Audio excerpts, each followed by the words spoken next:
1, 2, 3, 4. Yeah, yummy. Are you ready? Carbohydrates part 2, learning about sugar. So for today's recipe, we're going to be making caramel, as it is made of sugar, and I thought it was really appropriate. I put out here all the ingredients that we need. We have 50 grams of sugar. We have our cream. We have 250 grams of cream here. We have over here 200 grams of sugar, 75 grams of glucose. We have our butter, 25 grams, 3 grams of salt, and then we have some vanilla as well. To start off with, we're going to heat our cream. So we're just gonna get a small pot. We're gonna pour the cream inside of here, and then we're just gonna bring it to a simmer and then keep it warm. As soon as you see it start to simmer, we'll be able to shut it off. So on, and just let it cook up.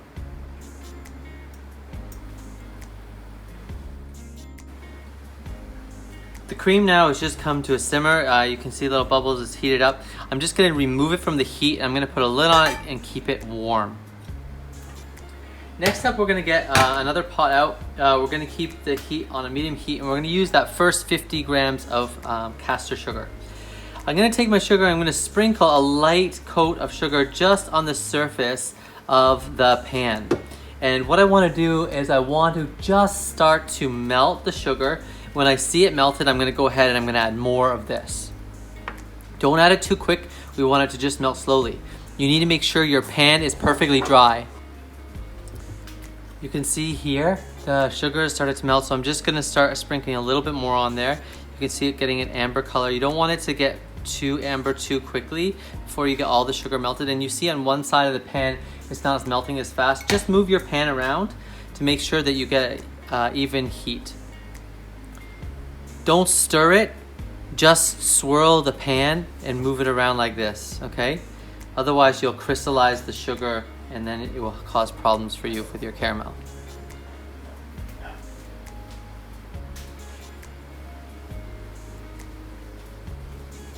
As soon as it's melted, we're just gonna add another layer on top.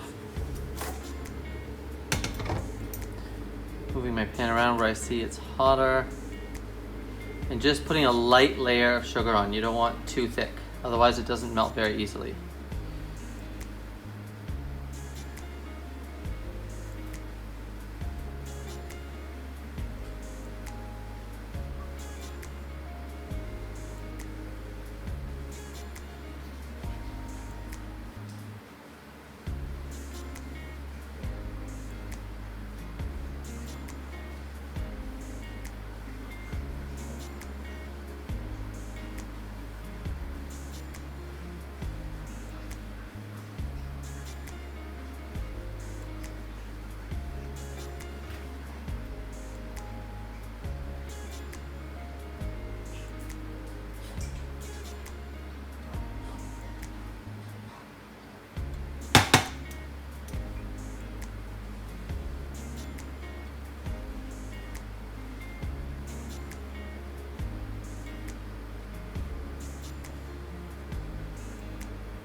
If you burn your sugar, you're gonna have to start over again.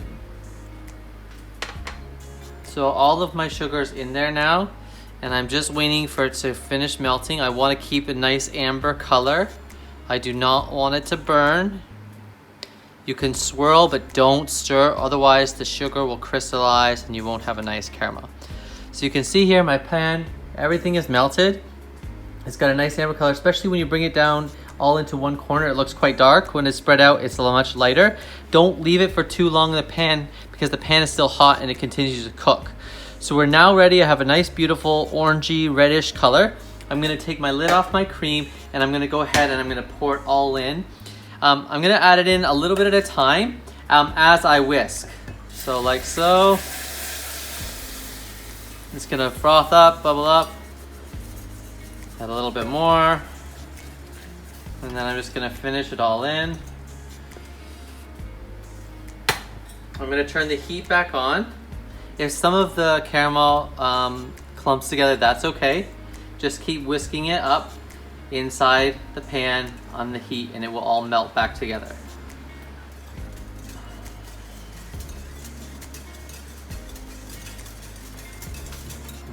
Okay, so now that I've got all of my caramel pretty much released from the pan, I can feel it in here.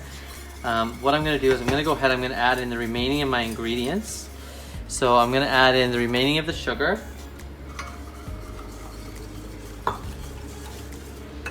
And the remaining sugar, which is glucose here. If you can't find glucose, you can substitute for corn syrup, clear corn syrup. Much easier to find sometimes in your local grocery store. And then we're going to continue to cook it over the heat. And at this point you're going to need a thermometer. And we're going to heat it to 125 degrees Celsius. And this is really important that you get the temperature up to 125 degrees because otherwise the caramel won't set. It'll just be really runny.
So it takes quite a long time to cook this up, and you'll notice the consistency start to change once you start getting around 115, 118 degrees Celsius. That's where sugar goes to softball stage, where if you were to take it out and put it into ice cold water, you could make it into a malleable ball. And we want to go a little bit further than that. We're going to 125. I'm at 120 now, and it's climbing much faster. It climbs faster once you get past 115 because it's so hot already and it's able to retain more of the heat. We're at 122, 23. Okay, we're almost there. I've got my tray ready beside me. I just buttered it just so that I made sure that it's not going to stick. I'm at 125. I'm going to take it off the heat. So So I've reached 125 degrees Celsius. I'm gonna go ahead, I'm gonna dump in all the butter and all the salt as well. And I'm gonna add in just a little bit of vanilla. So you can add in about a half teaspoon of vanilla, up to a maximum 1 teaspoon. And you just wanna whisk that until it's all dissolved inside. All the butter's melted. You have a nice caramel. And then you're gonna go ahead, make sure you pour it into your tray. Just pour it in slowly, like so. Back and forth, and it will even itself out inside your tray.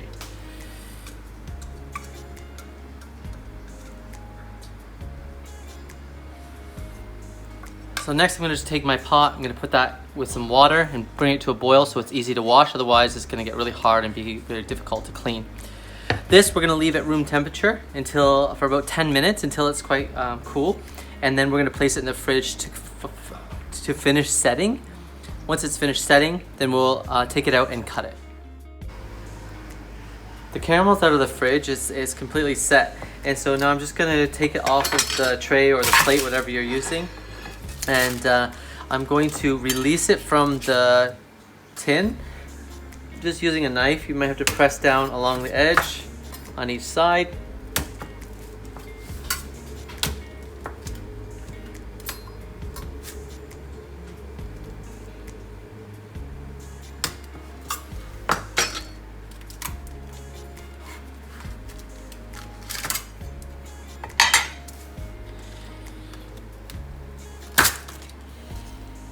And then you're gonna cut your caramel into pieces.